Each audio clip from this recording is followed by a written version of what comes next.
Jepang masuk ke Bima tahun 1942. Saat itu saya baru saja mulai mengajar di sekolah pertanian yang dibuat oleh Belanda. Kami senang ketika Jepang datang, karena mereka adalah saudara Asia tertua kami. Beberapa bulan kemudian orang-orang Jepang mengubah semua tatanan seperti politik, ekonomi, dan pendidikan. Sekolah Lenbo pertanian yang dibuat oleh Belanda diganti menjadi Nagiyogako. Lalu saya melanjutkan pendidikan di Singaraja dengan bantuan beasiswa dari pemerintah Kesultanan Bima. 1 tahun lamanya saya belajar di Pulau Dewata itu. Pada tahun 1943, saya kembali ke Bima. Keadaan di Bima menjadi sangat buruk, tentara Jepang menjadi kasar.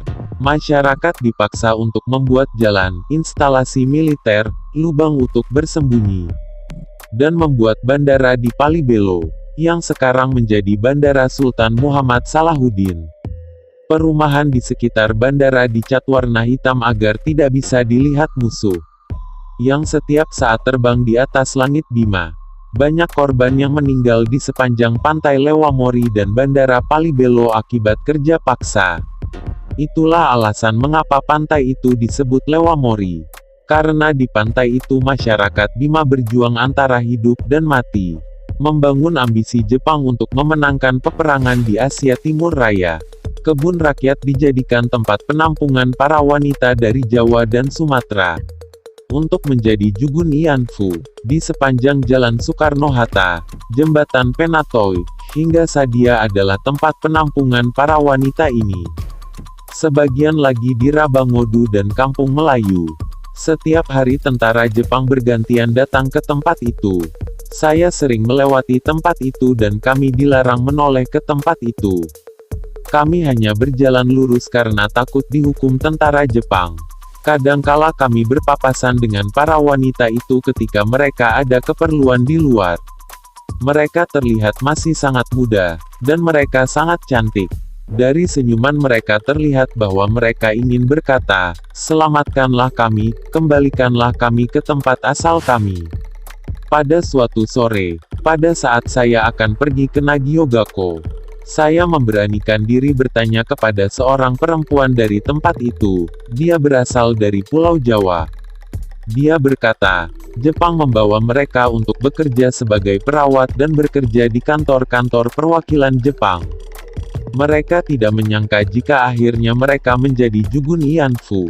Mereka pasrah pada nasib, dan terus berdoa agar mereka bisa kembali ke tempat asal mereka dan hidup dengan normal.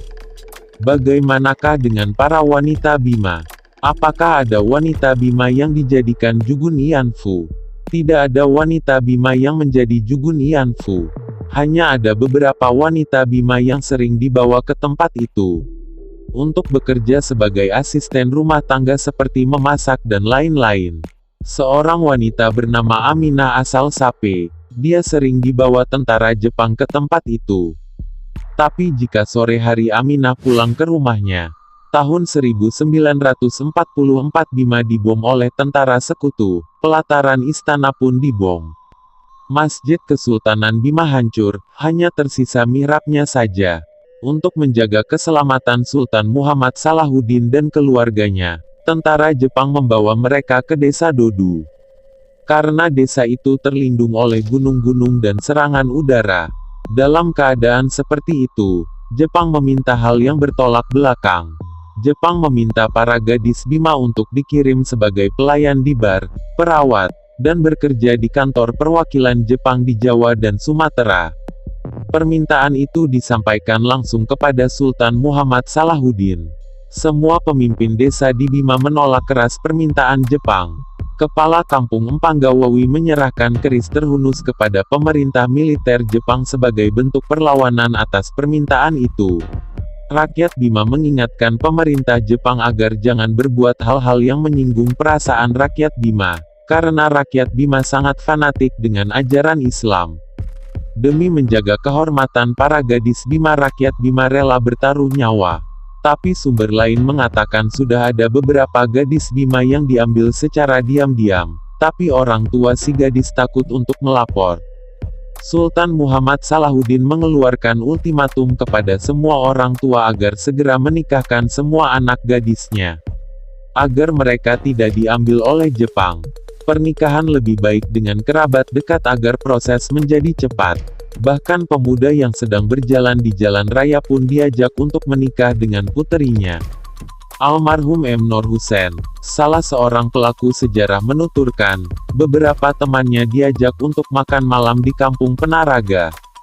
Ternyata setelah tiba di sana, mereka dinikahkan dengan beberapa gadis setempat.